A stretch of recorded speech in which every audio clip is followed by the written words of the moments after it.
사바 신자야 사바 신자야 사바. 우리가 잘 아는 데뷔주였는데 혹시 오늘 이런 식으로 해서 처음 들어보셨는지 아니면 혹시 들어보신 분 계신가요? 이런 식. 들어보셨죠?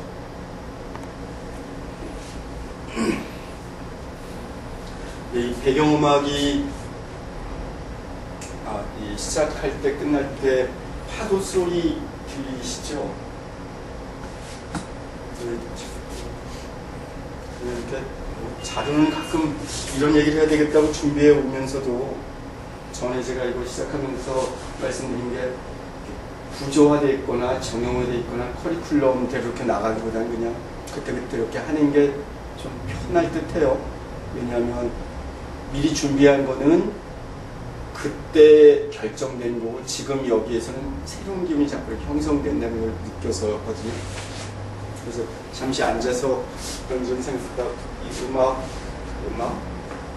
또는 데뷔주를 낭송하는 거 들으면서 떠오르는 생각들 그냥 그대로 펼쳐나가죠.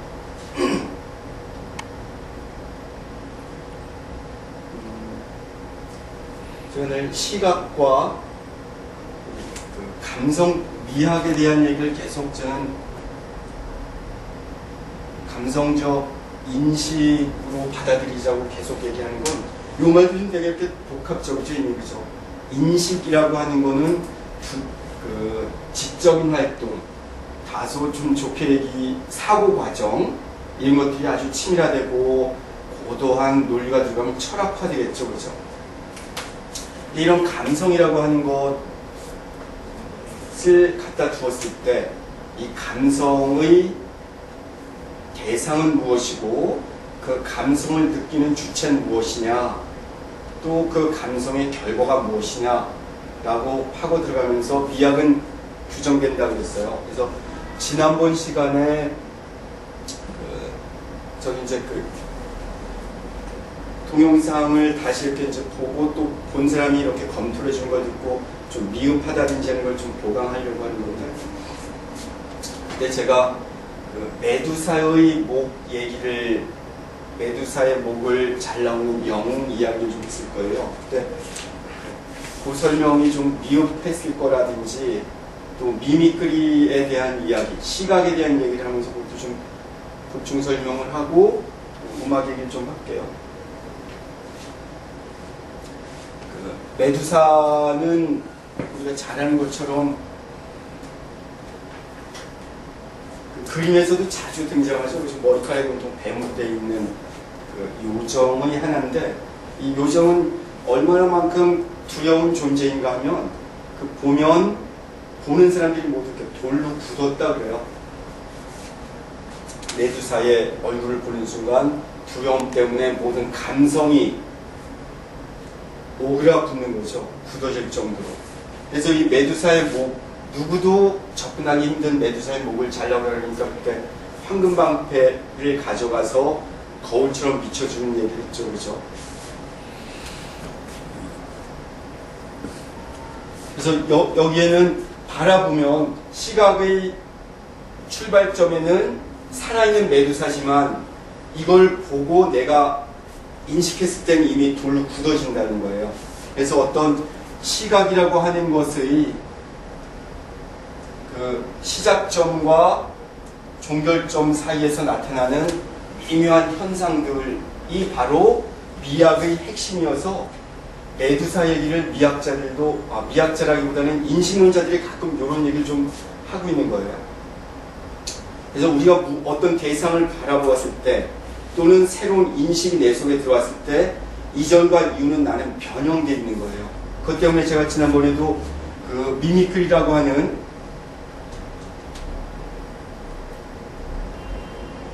미미크리를 얘기할 때 이것 때문에 미미크리의 세 가지 요소를 말씀드리고 이런 것 속에서 사실은 우리 모든 종교의 근본적인 자리, 변화가 일어날 수 있다는 말씀을 드렸어요.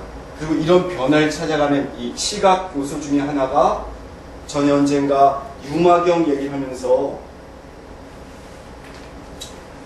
유마거사에게 살이자가 왜 힐책을 받느냐 하면 대부분의 사람들은 종교인이 아니거나 또 세속적인 바쁜 일상을 살아가는 삶 속에는 늘 우리의 인식은 5가지 감각의 대상은 늘 내가 아니라 바깥에 있다고 하고 있죠. 그래서 좀 수행을 하기 시작하면 바깥이 문제가 아니고 너 자신의 내면에 시작되는 어떤 거울이 문제다. 당신의 거울을 닦아야 된다.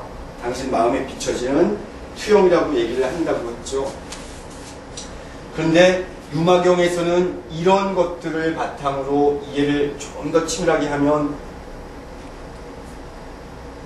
부처님의 모든 뛰어난 제자들이 유마에 가서 힐책받고 마지막에는 살이자가 가서 혼나는 것이 너희들이 이때까지 바깥을 보는 사람들에 비해서 내면을 바라본다고 그랬지만 그것도 역시 바라보는 주체가 여전히 남아있고 바라보는 방향이 바깥이 아니고 안을 본 것이라고 얘기하면서 살이자의 힐책이 유마경 이품 제작품에 나오는 내용에 의하면 살이자에게 그런 얘기죠. 넌 이때까지 바깥 보았다. 바깥을 보는 사람들 앞에서 좌선하면서 안을 바라보았지만 그건 여전히 세존이 얘기하는 것과는 무관한 거였다.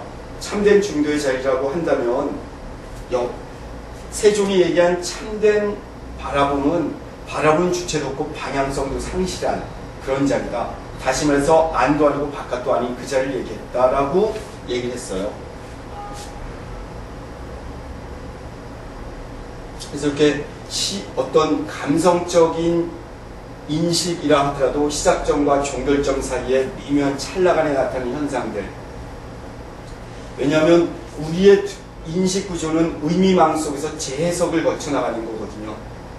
그래서 감성을 대상으로 하는 학문이 비교적 서구에서도 무척 늦게 개발되고 1860년대쯤 돼서 바움가르텐이라는 사람이 미학을 만들면서 비로소 학문화되기 시작한 150년밖에 안 되는 것이라고 얘기했는데 이 역사 속에서도 무척 오류를 끝없이 거쳐요. 이 감성적 인식. 왜냐하면 다른 학문보다 경험치가 동일하게 나타나기도 어려웠고 재현하기도 어려웠기 때문에 그렇다는 거죠. 미적 대상은 바깥에 있으면서 주체는 저 바깥이 아닌 바라보는 주체에게 있었기 때문에. 근데 이런 서구적인 미학의 출발점은 이런데 과연 그러면 불교적인 미학은 어떻게 가능했냐 할 때 이런 자리를조차도 사실 다 해체가 되는 자리. 그래서 지난번에 저는 그 시각에 대한 이야기를 하면서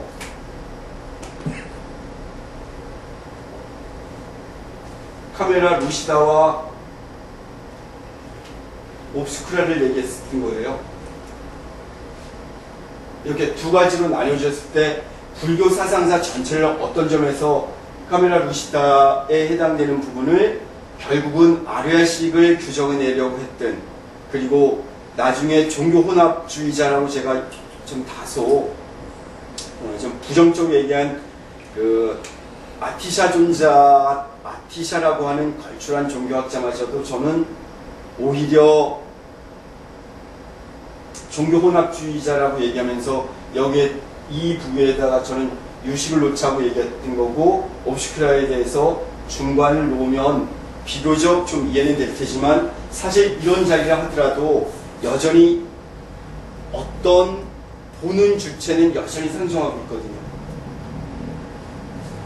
중관 사상에 대해서 중간 사상이 갖고 있는 애매함 또는 뚜렷하게 잡혀지지 않는 실체, 마치 아침안개 같은 것 때문에 이들은 여기에다가 아르야식을 얘기하면서 유식을 대입하고 있거든요.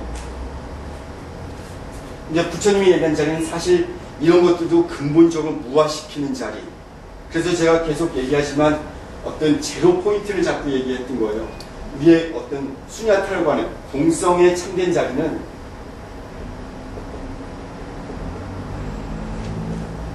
바로 어떤 X축과 Y축으로 본다면 이 지점, 이 적점, 공간과 시간이라고 합니다. 이럴 때라야만이 사실은 지금 여기가 온전히 있기 때문에, 그리고 이런 인식을 토대로 불교를 이해하고 세존의 언행을 파악해 들어가야만 우리가 부처님께서 왜 살아있는 나를, 살아있는 자기 자신을 무아라고 계속 설명했는지, 무상이라고 얘기를 하는지, 인생을 고로 이해하는지가 조금 자명해진다는 것. 그리고 이런 과정을 토대로 하사연정해 나가다 보면 세존이 근본적으로 가고자 했던, 도달하고자 했던 그 자리에 조금이나마 접근해 볼 수 있기 때문에 그런 거예요. 그래서 지난번에도 미미크리에서는 이 세 가지 기능 중에 첫 번째가 바로 카프카 얘기까지 하면서 변신을 얘기했죠. 그때 카프카 얘기는 잘 안 했던 것 같아요. 그래서 어떤 변신, 변형. 그래서 이런 것들은 동서양을 막론하고 우리 동양에서는 이런 것들이 장자의 호접지몽으로 가장 상징적으로 드러나요. 그리고 서구에서는 현대, 우리 최근에 이르기까지 여전히 가끔 영화에도 나오는 뱀파이어, 메타모포시스에 대한 이야기들. 두 번째는 바로 투명인간에 대한 이야기라고 제가 얘기를 했었죠.